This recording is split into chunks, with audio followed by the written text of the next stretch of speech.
E, ok, o brasileiro é um dos povos que mais assiste TV todos os dias. Segundo uma pesquisa que saiu do Instituto GFK, o brasileiro assiste em média 5 horas de merda por dia. 5 horas de TV por dia. O dia tem 24 horas, sobram 19 para você dormir, trabalhar, ter o seu lazer, estudar, e o resto fica dedicado a esta porcaria. Mas não é só televisão. O brasileiro tem isso aqui, ó: celular, tablet, computador, tudo. O brasileiro é um incessante assistidor de conteúdo na telinha. Olha o Black Mirror. É Rede Globo, Rede TV, Record, SBT, canais abertos, canais fechados, YouTube, filmes, séries, Netflix. E todo mundo está reclamando que as crianças e as pessoas estão sendo doutrinadas pela televisão. Oh, isso é verdade. Você vai dizer assim: ah, mas Bernardo, eu não assisto TV aberta. Mas assiste sim, série. Assiste YouTube, assiste Escambau, vai no cinema, vai assistir Os Vingadores, vai assistir o Apóstolo Paulo, vai assistir o Escambau. Você não tem medo de ser doutrinado por causa dos conteúdos que a TV Globo tem. A questão é que você está sendo enganado, você está sendo cúmplice, você está sendo manipulado. Aquela modelação de comportamento que existe na TV Globo, entre outras, isso aí já é sabido, todo mundo conhece, todo mundo consegue perceber, porque ela não é tão sutil. Mas eu preciso contar uma coisa importante para vocês nesse vídeo. Mas antes de entrar no assunto propriamente dito, se inscreva no meu canal, assine o sininho para você não perder notificação, tá entendendo? Porque a doutrinação que acontece na Globo, etc., é muito fácil de identificar, como eu já disse. É muito fácil você fugir dela. Agora, a doutrinação ou a moldagem, a modulação de comportamento que acontece por outros meios que você provavelmente não conhece, é o que eu quero falar para você nesse vídeo.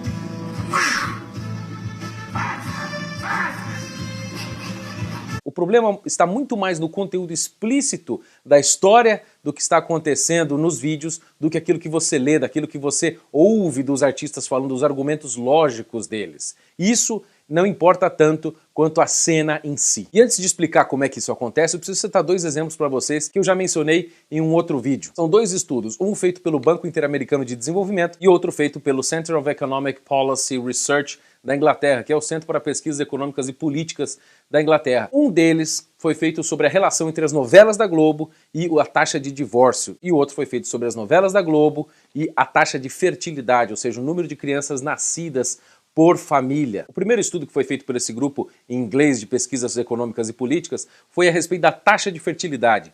Foi um estudo extenso, porque eles descobriram onde chega o sinal da Globo, você tem uma queda na taxa de fertilidade, uma taxa de queda de natalidade no número de filhos por mulher. Eles fizeram esse estudo analisando novelas da Globo de 1965 até 1999 e estudaram inclusive 115 novelas e descobriram que 72% das mulheres que estavam nas novelas e que eram protagonistas não tinham filhos. 72% não tinham filhos. 72% é muita coisa. E também descobriram que 21% das personagens principais dessas novelas de 65 a 99 não tinham sequer 2 filhos, tinham apenas 1. Portanto, você percebe um tipo padrão de comportamento, um tipo padrão de personagem que é passado para você que está assistindo novelas da Globo, que assistia antigamente. Mas existe alguma correlação, a gente não sabe qual é especificamente, entre a presença do sinal da Globo e a queda da taxa de fertilidade das mulheres, ou seja, elas param de ter muitos filhos. Isso é observado no tamanho das famílias que a gente tem hoje no Brasil. Portanto, quanto mais Globo, menos filhos.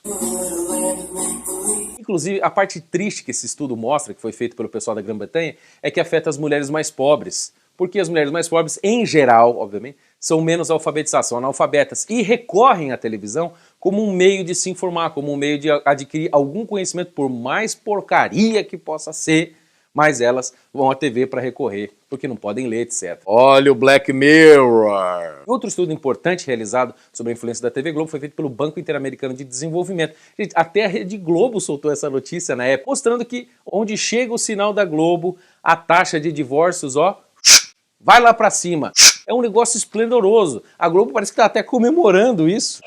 Porque, por exemplo, em 1984, mostra o estudo, o Brasil tinha 3,3 divórcios para cada 100 casamentos. Depois disso, em 2002, pulou para quase 18. E a taxa de divórcio no Brasil não para de crescer e a taxa de casamentos não para de cair. E aí a pergunta fica, Bernardo, você estava dizendo que eu sou cúmplice, que eles me influenciam, que não é tanto pelo que eles dizem, pelo argumento lógico, mas que eles me influenciam de outra maneira. Essa é a verdade, isso é exatamente isso que eu estou falando, que você é cúmplice. Isso eu descobri na leitura deste livro aqui de Humberto Eco.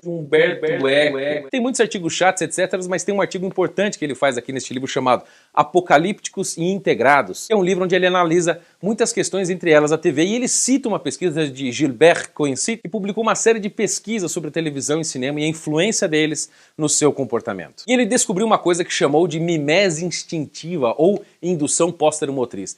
É nada mais, nada menos, traduzindo aqui em miúdos para você, é o seguinte, trata-se de imitação que não passa pelo consciente. Uma reprodução interna de um comportamento que você está vendo acontecer na tela, como agora está acontecendo quando você está me assistindo aqui.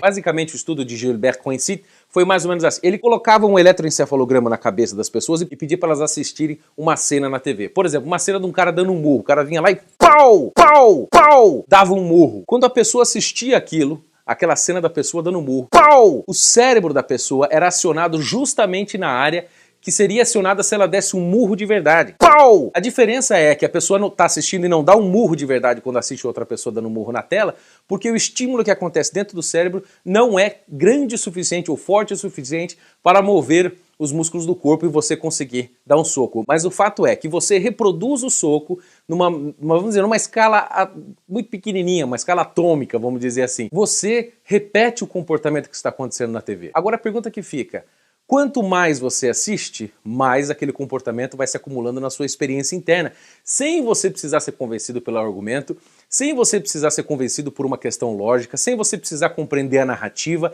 Não, basta que aquilo aconteça na tela para você reproduzir dentro da sua cabeça, em menor escala, aquele comportamento. Ah, eu já ia me esquecendo. Se você quer saber sobre esse tipo de mudança de comportamento sem passar pelo nível da cognição, da lógica, do seu raciocínio, compra este livro aqui, ó, Maquiavel Pedagogo ou o Ministério da Reforma Psicológica, de Pascal Bernardin. Tá lá na minha livraria. Entre, compre, é rápido, chega na sua casa rapidinho. Não perca, porra! Você age como está agindo a pessoa ali, mas em menor escala. A pergunta é, quantas cenas você já viu, por exemplo, de roubo? Quantas cenas você já viu de assassinato, de estupro, de fraude, de mentira? Quantas cenas de traição você já assistiu? Ou, mesmo por um lado positivo, quantas cenas de pessoas sendo salvas você já assistiu? Quantas cenas de pessoas fazendo boas ações, tendo filhos, curtindo a sua família, tendo um momento de lazer, rindo? Você assistiu, você participou, você foi cúmplice, você foi, vamos dizer, vítima da mimese instintiva, ou aquilo que chamamos tecnicamente de indução póstero-motriz. Pau! E mesmo pessoas, explico, que são especializadas, críticos de cinema, conseguem manter a atenção no máximo até uns 15 minutos. Depois eles relaxam e depois se entregam aquilo numa espécie de participação hipnótica daquilo. Eles passam do estado de vigilância, de juízo crítico, para um estado de fascinação e de participação, e são então entretidos. Só quando você vai assistir a segunda ou terceira vez que você consegue passar por cima dessa camada de influência direta dentro do seu comportamento para um juízo crítico mais objetivo do que está acontecendo na tela. Portanto, não interessa, você vai participar, você queira, quer não. A única escolha que você pode fazer é deixar de assistir. E outro ponto importante que está acontecendo, por exemplo, com filmes, novelas e programas de TV, séries, etc., é que o número de cenas está aumentando nos filmes. E o tempo que as cenas ficam na tela parada é muito curto. Olha o Black Mirror! Pau! Pau! Você percebe que essa tendência segue inclusive no YouTube. Eu faço isso aqui, faço cortes mais rápido, faço inserções para manter a atenção. Isso foi demonstrado em alguns estudos de James Cutting e o David Borrell mostraram que o nível de atenção é proporcional ao tamanho da cena e ao movimento que ela faz. Aquelas cenas giratórias em que está acontecendo uma ação de luta, por exemplo, e a câmera vai girando ao entorno.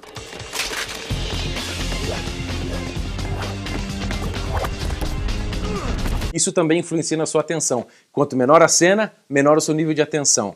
Quanto maior o número de cortes, menor o seu nível de atenção. Quanto maior a cena, menos corte e movimento, maior o seu nível de atenção. Então Hollywood, esses meios fazem técnicas e percebem por estatística essa coisa que, por exemplo, as cenas no Hollywood agora estão durando no máximo 5 segundos. É uma média que eles estão fazendo. Então você fica 5 segundos numa cena, já pula para outra. Tem cena que dura menos de 1 segundo. Tudo isso para manter a sua atenção, para você não entrar com um juízo crítico, entrar com uma participação e ser vítima da mimese instintiva.